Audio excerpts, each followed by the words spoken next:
ये जो इंडिया है ना, यहाँ पर शिरडी के साईं बाबा को लाखों लाखों लोग पूजते हैं। लेकिन क्या साईं बाबा एक हिंदू साधु थे या मुस्लिम फकीर? कुछ लोगों के लिए यही हमारे इस देश का अद्भुत सार है, लेकिन कुछ के लिए ये नफरत का कारण है। साउथ दिल्ली के एक बिजनेसमैन पदम पनवर के लिए और गाजियाबाद के एक मंदिर के प्रमुख पुजारी नरसिंहानंद सरस्वती के लिए साईं बाबा एक मुस्लिम, एक जिहादी, एक पाखंडी साधु थे। एक वीडियो में दिखाया गया है कि दिल्ली के एक शिव मंदिर में पदम पनवर ने साईं बाबा की एक मूर्ति को तुड़वाया, खुद भी उस पर हथौड़ी चलाई, साईं बाबा को मुस्लिम कहा, जिनकी मूर्ति को हिंदू मंदिर में रहने का कोई अधिकार नहीं है। साईं बाबा की मूर्ति हटी जाएगी मंदिर से, ये कोई भगवान नहीं है, 1918 मरा है, ये मुसलमान है।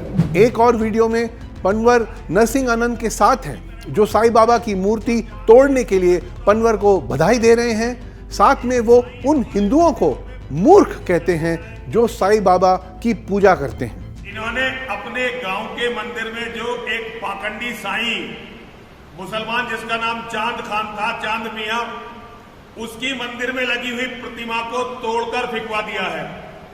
मैं इनका बहुत बहुत धन्यवाद देता हूं, बहुत बहुत साधुवाद देता हूं। अगर मेरा बस चले ना तो इस साईं जैसे जिहादियों को अपने मंदिर में आने ना दूं, लेकिन लोग जो मूर्ख हैं वो इसकी मूर्तियां लगा लगा के पूज रहे हैं। मूर्ख?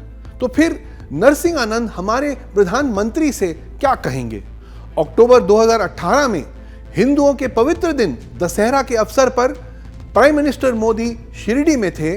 साईं बाबा की मृत्यु का शताब्दी वर्ष मनाने के लिए उन्होंने तब कहा, साईं बाबा के दर्शन के बाद मुझे बहुत शांति मिली, उनकी आस्था का संदेश पूरी मानवता को प्रेरित करता है।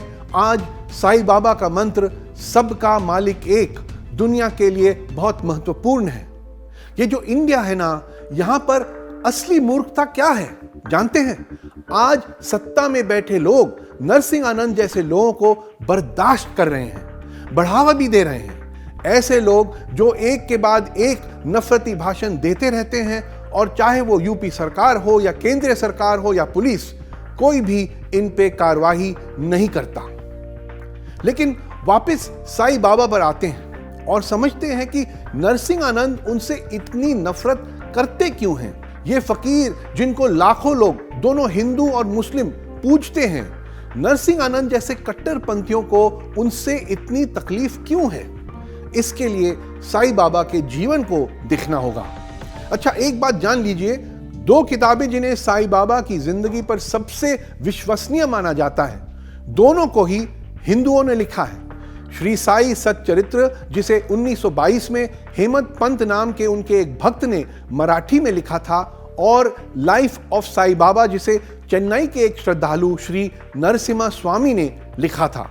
तो पता चलता है कि साईं बाबा ने अपने एक करीबी भक्त महलसापति को बताया था कि वो महाराष्ट्र के परवानी तालुका के पथरी गांव के एक ब्राह्मण परिवार में पैदा हुए थे, जिसके मुताबिक उन्हें हिंदू होना चाहिए। लेकिन फिर उन्होंने महलसापति को यह भी बताया कि वो जब सिर्फ 5 साल के थे तो उनके माता पिता ने उन्हें एक मुस्लिम फकीर को सौंप दिया था, तो इस वजह से वो शायद मुस्लिम हुए।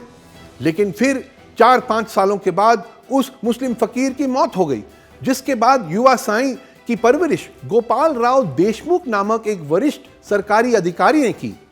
देशमुख जी भगवान तिरुपति वेंकटेश के बड़े भक्त भी थे, जिसका युवा साईं पर काफी प्रभाव पड़ा। ये जानते हुए साईं बाबा को हिंदू मानना चाहिए।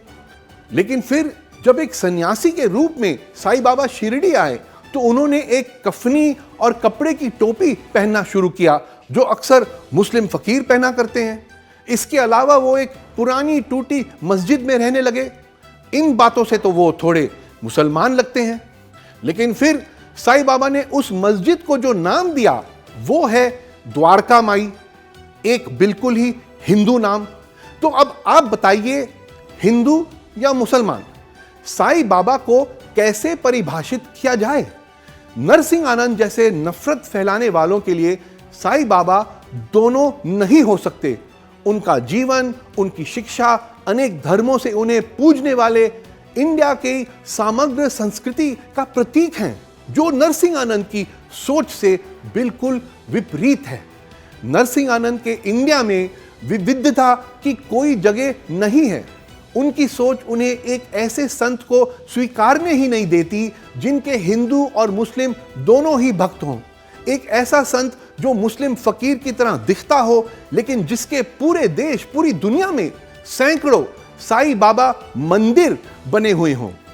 तो क्या हमें नरसिंह आनंद को लेकर परेशान होना चाहिए, जो साईं बाबा को बिना तर्क के चांद खान नाम का जिहादी बताते हैं? दुर्भाग्य से ये जो इंडिया है ना, यहां नरसिंह आनंद जैसे लोगों की आवाज बुलंद होती जा रही है।